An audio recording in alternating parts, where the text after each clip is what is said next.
नमस्कार।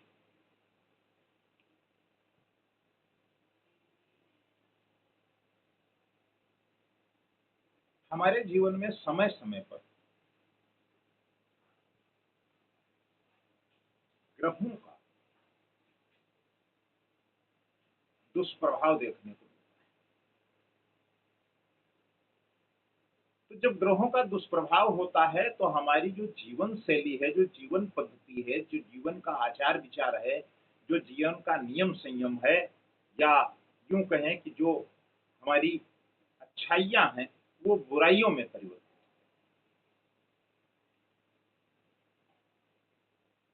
हमारे बहुत से विद्वान भिन्न भिन्न तरीके से आपको इसके उपाय बताते हैं। उन उपायों को आप करते हैं, आपको लाभ भी होता है। और कभी कभी ऐसा होता है कि आपको उसका लाभ प्राप्त नहीं होता, तो मन खिन्न हो जाता है, निराशा होती है। मेरा आपसे एक आग्रह, कभी भी कोई भी ग्रह अगर आपकी जानकारी में ये आया है कि हमारे अनुकूल नहीं, तो आप उस ग्रह के उपाय के साथ साथ भोले बाबा की शरण में, क्योंकि उनकी महिमा अपार है। भोले भंडारी हैं, और जब आप उनकी शरण में जाएंगे तो निश्चित रूप से आपको लाभ मिलेगा, ये बिल्कुल 100% तय है। लेकिन बीच में ये देखा गया है कि जो भोले बाबा के पूजन का मूल सैद्धांतिक सिद्धांत था, उससे हट करके लोग उपाय बताने लगे, तरीके बताने लगे, पूजन के विधान को उन्होंने बदला। क्योंकि हम आस्थावान हैं, तो जब कभी कोई नई पूजा पद्धति हमें प्राप्त होती है या मेरी जानकारी में आती है, तो उसका प्रयोग हम निश्चित रूप से करना ही चाहिए। लेकिन सिद्धांत ये कहता है कि कोई भी पूजा पद्धति जो वैदिक पद्धति पर आधारित नहीं है,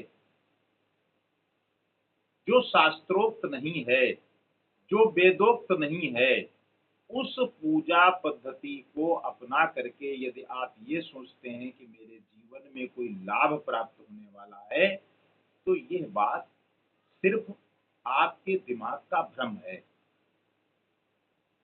भोले बाबा का पूजन परंपरानुसार जो चला आ रहा है, अधिकांश हमारे जो सनातन धर्मावलंबी हैं, उन सभी के घर में छोटे छोटे बच्चों को भी शिव जी की उपासना करने का अच्छे से अच्छा अनुभव प्राप्त है। क्यों? वो उनको विरासत में मिला है। बुजुर्ग करते रहे, पिताजी करते रहे, माताजी करती रही, तो उन पद्धतियों को हम अगर इतर करके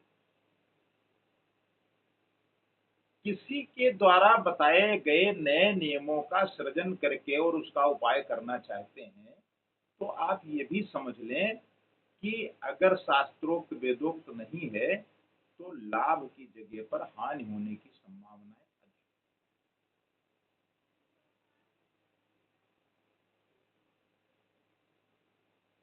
फूल, अक्षत, चंदन, जल, बेलपत्र,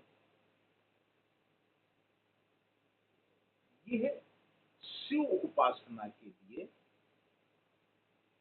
पर्याप्त सामग्री है। धूप, दीप, नैवेद्य, ये तो आपके जीवन में पूजा करने की मूल सामग्री है। इससे इतर जो लोग आपको नए ढंग की पूजा पद्धति या आधुनिक पूजा पद्धति बता करके और आपसे इस तरीके का विधान करने को कह रहे हैं,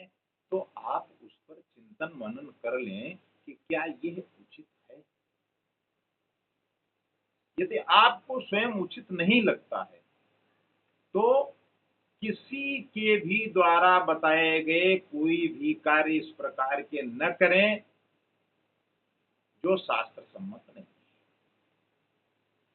यदि आप करते हैं तो आप उसके परिणाम के लिए भी अपने को तैयार रखें। जो अतिशयोक्त जीवन में आ रही है, जिस तरह हम सुन रहे हैं, ये न मेरे लिए अच्छा है और न मेरे सनातन धर्म के लिए अच्छा है और न मेरी जीवन शैली और पूजा पद्धति।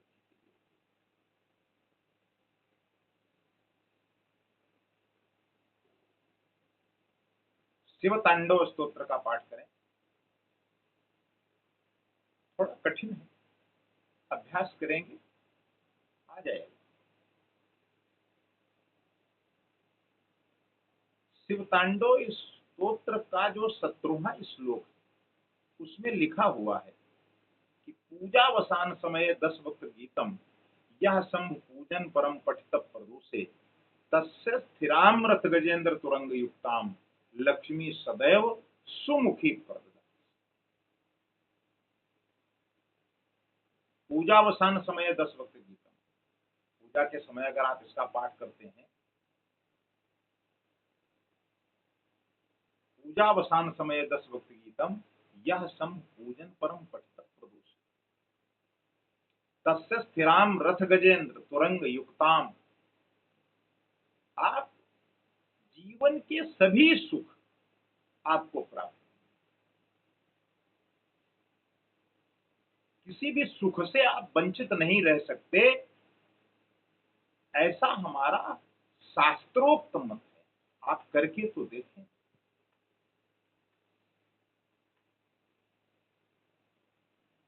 ये मूंग, जौ, चना, गेहूं,